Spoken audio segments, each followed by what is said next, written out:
지금 HLB 모습 보시면 앞으로 전망 어떻게 될지 많이 궁금하시고 걱정 많이 되실 텐데요. 수익으로 전환되는 시점이 언제인지 제가 한번 탁 하고 짚어보도록 하겠습니다. 전략적인 판단에 따라 주가의 수익률이 많이 결정이 되는데요. 이번에 제가 가지고 온 전략은 공시와 함께 정확한 정보로 매수하시고 다음 주 금요일 전까지는 최소 20% 이상 수익 보실 수 있는 종목들만 오픈해 드리도록 하겠습니다. 그대로만 따라해 주셔도 20% 이상 수익 보실 수 있는 종목만 선정해서 보내드리고 있으니까요. H라고 문자 남겨주신 분들께만 무료로 공개해 드리도록 하겠습니다. 영상에서 공개할 수 없는 부분까지도 오픈해 드리고 있으니까 구독과 좋아요 한 번씩 눌러주시면 제가 더 큰 힘내서 더 좋은 정보로 확실한 수익 전달해 드릴 테니까 문자 보내주시고요. HLB 바로 한번 시작해 보겠습니다. HLB는 글로벌 바이오 의약약품 회사인 동사는 항암제를 비롯해 여러 포트폴리오를 구축하고 있죠. 최근의 상승은 FDA 승인을 앞둔 간암 치료제 리보세란이 표적 항암 때문입니다. 현재 올 5월 승인을 기대 가능성이 대두되고 있는데요. 자체 예상하는 순가치가 대략 17조 원이라고 합니다. 그러다 보니 승인에 대한 기대가 높을 수밖에 없는데요. 리보세라닙은 임상 3상에서 칼렐리주맘과 병용으로 조합으로 상당한 작용 기전을 발휘했습니다. 기존 치료제와는 달리 출혈이나 부작용이 거의 없었고 방광기도 굉장히 짧았다고 하고요.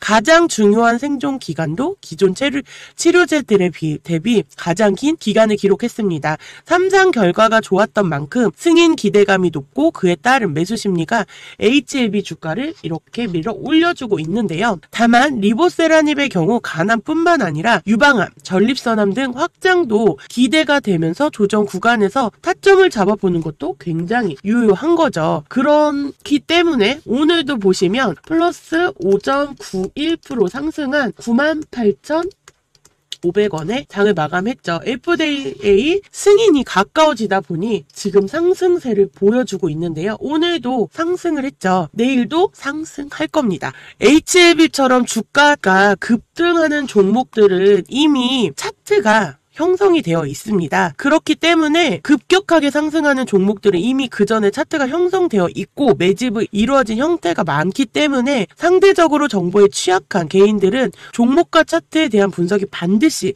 필요한데요.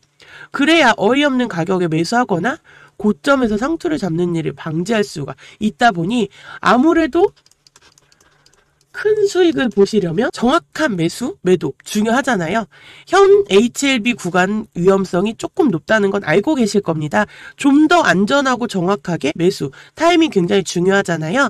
다시 한번 말씀드리지만 위에 보이시는 H라고 문자 보내주신 분들께는 특별히 매수가, 매도가 타이밍 다 잡아드리겠습니다. 5호장 막판에 저가 매수세가 유입되면서 꼬리를 잡아주면서 또 상승세를 보여주고 끝났는데요. 실상 상승장으로 이어가는 흐름이었다면 오늘 상승장으로 이어가는 흐름이라서 지금 현 구간 부근에서 저점 형성이 될 것이기 때문에 상승할 일밖에 남아있지 않는 거죠. 지금은 포지션을 잘 유지해서 상승세를 타셔야 합니다. 심리적으로 흔들리시더라도 버티고만 잘 버티면서 즉 지켜주셔야 되는 거죠. 홀딩 외에는 추가 액션이 불필요하기 때문에 그대로 내일 정말 중요합니다. 오늘 거래량도 조금 보여줬는데 내일은 오늘 같은 상승률을 보여준다면 내일은 거래량도 높아질 겁니다. 중동 지정학적 리스크도 있지만 아무래도 덩치가 큰 HLB 그룹 중심으로 제약 바이오 섹터가 강세의 흐름도 역시 한몫하고 있다고 보고요. 국내 기업들이 제약 바이오, 오늘 반도체나 이런 부분은 하락세를 많이 보여주었는데 제약 바이오주가 상승세를 많이 보여주었습니다. 여기까지만 보셔도 내일 정말 중요하죠. 지금 말씀드릴 수 없는 대비 내용도 H라고 보내주시면 공개해 드리도록 하겠습니다.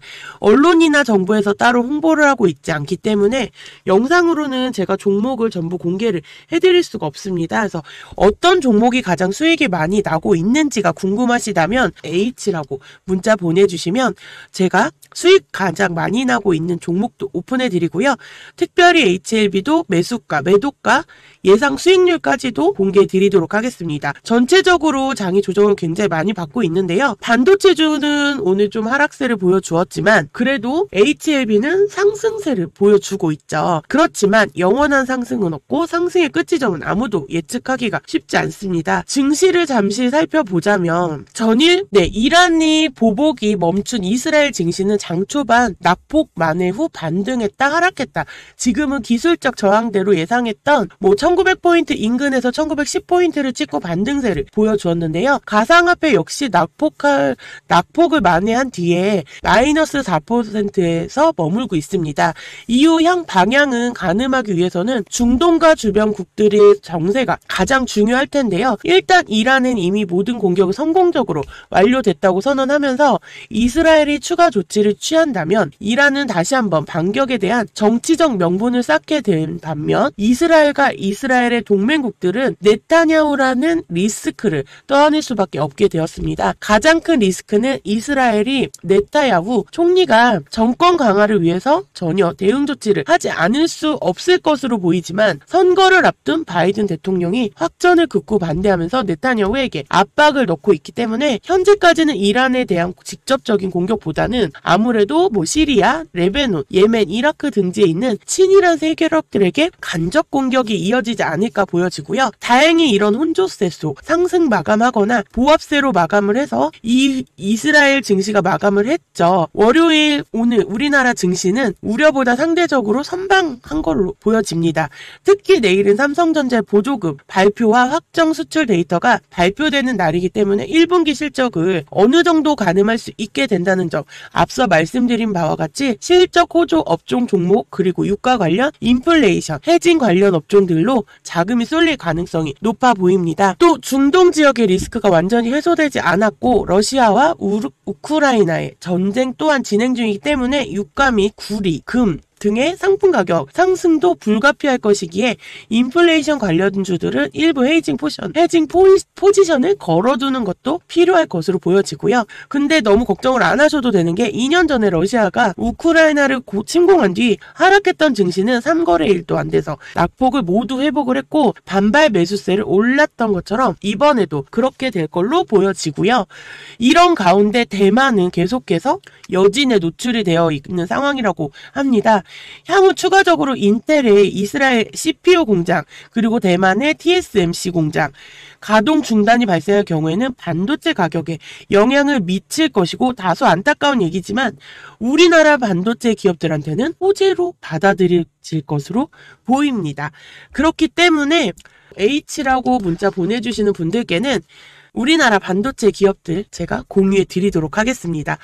그리고 만약 흐름 지수 조정폭이 더 거세진다면 총선 결과가 어떻든 밸류업 모멘텀에 따른 5월 이벤트에 대한 기대심은 근거로 외인 방향성, 더욱 국내 증시에 짙어질 걸로 보여지고요. 실적 시즌 본격적으로 돌입했고 실적이 형성되었음에도 미 증시보다는 못 미치는 수준의 국내 증시 위치가 유지되고 있습니다. 현재 미 선물 양수 흐름의 유지 여부가 무엇보다 중요하다고 볼 수 있고요. SK 하이닉스 중심으로 한 반도체 관련주들이 비록 2차 전지 섹터 역시도 구간을 지켜주는 모습을 보이는 만큼 외인들 매도 구간이 없다면 실적 개선 및 실적 확대 섹터에 대한 노림수는 분명히 있다고 보고요. 또한 브리핑에서 체크해드렸듯이 이란, 이스라엘 간 직접적인 전쟁에 대한 가능성은 상당히 낮은 지점이기에 계속 고려해서 보도록 하셔야 될 것 같고요. 그리고 현재 정황상 흐름을 보고 판단해 보자면 이스라엘이 다른 목적을 갖고 있는 게 아니라면 이스라엘이 이란에 대한 재보복 명분은 강하지 않습니다. 사실상 시리나 이란 영사관 공격을 이스라엘이 먼저 감행을 했고 이에 대한 보복이란 액션은 이란은 액션을 취했지만 여기까지만 본다면 이란이 액션을 취해야 된 건 당연한 거고 이란의 공격을 받은 이스라엘 또한 큰 피해 없이 방어를 했기 때문에 이란이 자국을 공격했다는 이유만으로 재보복을 한다는 거는 명분이 매우 약하죠. 미국 및 서방국들의 지지를 얻기 위해서 이스라엘이 이란을 공격할 만한 강한 명분이 있어야 하는데 그러지 못한 것이고 일단 이란 또한 확전이나 분쟁을 추구하지 않는다는 입장을 밝혔기 때문에 이스라엘이 재보복만 하지 않는다면 28 전쟁 관련 확전 우려는 급격히 사라지게 될 겁니다. 물론 45년 앙숙인 이란과 이스라엘이 서로 보복 공격을 강화하면 확전으로 치닫게 되면 그땐 제5차 중동 전쟁으로 번지며 유가가 폭등할 우려가 있기 때문에 인플레 테마 시선을 돌려봐야 하나? 아님 단순 우려의 상황이 아니라면 아직까지는 아니라고 보여지고요. 일단 지금은 이스라엘이 어떤 액션을 취하는지와 이에 대한 이란 및 미국의 입장을 볼 필요가 있기 때문에 추후 반응은 이스라엘 액션을 보고 판단하면서 진행을 해보면 좋을 것 같습니다. 코스피 코스닥 양시장 외인 매도세는 도합 2억 8,800억 수준이었고요. 단순 수치만 본다면 크게 보일 수 있으나 6개월간 외인 순매수 자금은 약 25조 원 수준이었고 오전장 이탈했다가 물량이 오후장에 들어오면서 리턴 수급 보였던 점 고려하면 현재 외인이 취한 액션은 털고 나가기 위한 액션이 아니기 때문에 지수 조정에 따른 리스크 관리 후 재매집으로 해석할 수 있습니다. 외인 수급 포지션은 큰 특이점이 없으니 그냥 참고 정도만 해주시면 될 것 같고요. 사실상 바닥은 얼추 확인되었다 보여지는데 오늘 미 증시 흐름 및 내일 시초 흐름만 보면 대략 윤곽 잡힐 것 같습니다. 일단 오늘은 흘리고 내일 미 증시 시초 흐름 보면서 맞춰가면 될 것 같고요. 확실히 금일 오전 지수 낙폭에 거칠었고 반면 그 자리 미 선물이 역강세로 형성될 움직임이 보여지니 국내 증시에서 현재 양지수 시초를 돌파하면서 주 견인성이 되는 저 PBR로 확인이 됩니다. 말씀드렸듯이 이 흐름이라면 2월 증시 회귀 가능성 크게 열어두셔야 되고요. 자극적인 헤드라인이 나오더라도 너무 염려하지 마시고 증시 낙폭에 빨랐던 만큼 회복 스타트 끊어가면서 따라오지 못할 만큼 빠르게 진행될 겁니다. 시장 방향성 뚜렷한 만큼 앞으로 힘내서 가보겠고요. 이렇게 이번에 HLB 영상을 끝내면서 마지막으로 말씀드리겠습니다. 저희가 영상으로는 종목에 대한 모든 설명과 스케줄을 다 하나하나 체크를 해드릴 수가 없습니다. 이번에 HLB 종목이 많이 알려진 만큼 3월 단기 종목도 받으셔서 수익 정말 놓치지 않으셨으면 좋겠고요. 4월 단기 종목도 받으셔서 수익 놓치지 않으셨으면 좋겠고 H라고 문자 보내주셔서 종목명 매수가 매도가 바로바로 오픈해 드리도록 하겠습니다. 기업이 하는 사업이 굉장히 다각화되어 있고 기업 스케줄도 나오는 그때그때마다 변동이 되기 때문에 바로바로 체크해 주셔야 되는데 위에 있는 번호로 문자 주시면 제가 해드리겠습니다. 영상에서 나가지 못한 기업에 대한 모든 내용이나 스케줄 제가 해드릴게요. 공시가 나가기 전이나 단기적으로 가져가실 수 있는 실적 좋아지는 종목도 체크해 드리고 있으니까 무료니까 영상 보신 분들은 반드시 문자 보내주셔서 수익 챙겨가셨으면 좋겠습니다. 오늘도 끝까지 시청해 주셔서 감사합니다.